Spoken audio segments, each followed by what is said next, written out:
opening statement. Yeah, very disappointed.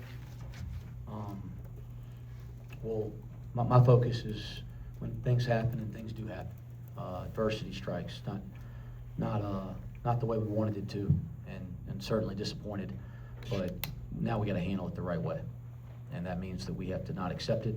We have to learn from it, and we have to become a better team because of it. And that'll be our approach moving forward. Open out for questions. Coach, how does it get to this point early where they fall down and can't ever seem to make that push to really get back in it?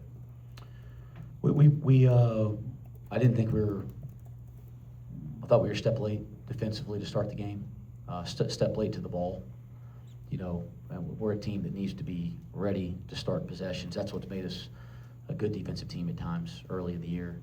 We weren't ready. We're a step late. We allowed them to reverse the ball easily, enter easily. And then they drove us middle early, and then they found a rhythm with easy shots. And, you know, they got belief and rhythm. And then we kind of felt like we were playing from behind. We didn't shoot it well early.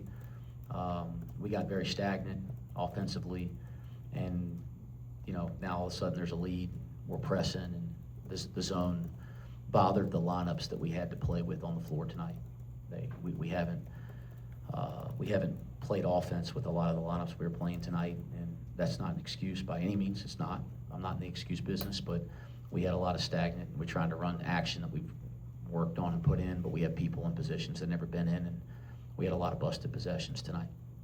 Was there just a lack of positioning on those actions to beat the zone, or was there something else going on to really flummox you guys with Well, those when you defenses? score 56, it's more than one thing, right? I mean, we weren't able to penetrate the zone. We weren't able to get the ball to the middle of the zone. We weren't able to get the ball in the interior of the zone around the basket. There were times that we had possessions that we didn't even make efforts to do that, and then there were times we did and turned it over, or missed a shot, and that type of thing. So there's quite a bit of it, but again, we have to learn from it, and we have to grow from it, and block out the noise, and get our butts back to work. Day-Day, what did you see from your teammates' energy and effort? It looked like you and Sincere gave a spark there in the second half, and then Easton just kind of kept pulling away a little bit. I mean, yeah, at the start of the game, we didn't come out and play hard like we supposed to. And they came ready to play. They played hard, credit to them. We didn't get it done. I mean, they played hard. It was a tough team tonight, so we should have learned from it, watching them. Let's get better. Is it a product of going into a holiday? Anything that you can clasp at West that makes you kind of think of why the energy has been kind of lacking for the last two games to start? I don't have any type of narrative there. There's an expectation when you put the jersey on. We understand that. We got to make sure that we bring that every time we hit the floor. I know you're down two guys, but what are your concerns with the rebounding last two games?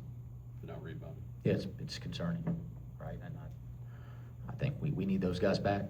You know, again, I'm not in the excuse business, but we're missing. If you look at the roster we put together, we're missing 3 of our top front court players. You know, with Jalen Haynes and Baba, and now Jalen Celestine.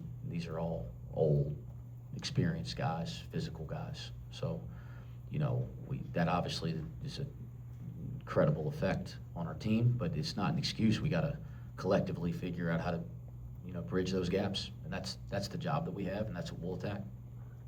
The offensive fouls tonight and just kind of the overall times they went to the free throw line, were you kind of happy with the physicality? Would you like to see it come down a little bit? What did you think about that in terms of the on-ball defense? I thought in the first half we weren't physical. There were only 2 team fouls. We had a chance to take one at the end of the half. I tried to signal that in, but I told Day-Day not to foul because I didn't want him to be in foul trouble. I know he didn't have any, but you know you're down double figures. You know how the game could continue to play out.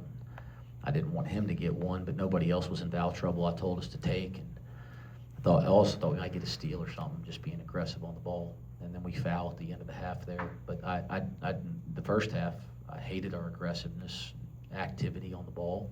In the second half, I thought it was really good at times. That kind of allowed us to get back in the game. Another question or two. When you hear boos, is that a hindrance or is that a motivator? Obviously, no one likes it. You know, I said this to the team in the locker room. know, you gotta learn. You gotta learn how to play high-level sports in this town, right? That's what comes with it.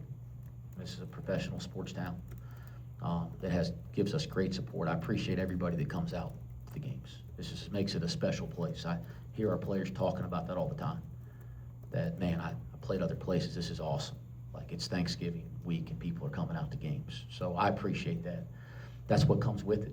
But they also cheered their asses off when we played hard and got back in the game. And so, you know, that's what comes with it. That's part of playing and coaching at Cincinnati, and whether it's here, the other big programs in this city, in any arena. And that's just what comes with it. I accept it. If you come here, you got to be able to accept it and deal with it. That's what it is.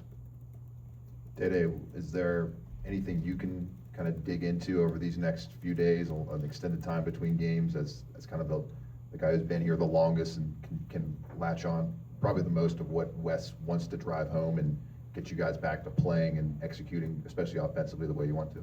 Yes, sir. I mean, you know, Thanksgiving tomorrow, the next day, we're going to lock back in, we're going to watch film, see what we need to do better, go back on the court to take care of business, you know. We got to lock in right now. We got a lot of things to focus on. Last one, Chad. Wes, I know you like the talent on this roster offensively. There's 6 games. What is kind of keeping it from getting to where you want it to be?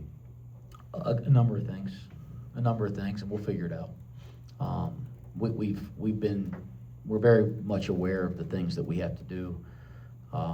You get into these stretches, which is part of this time of year where you're playing games every other day.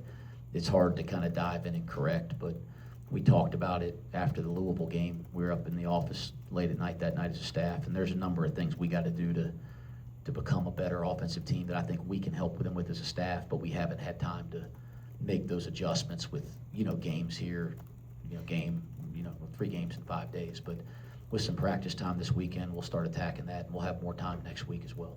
Thanks, guys. Thanks. Next one.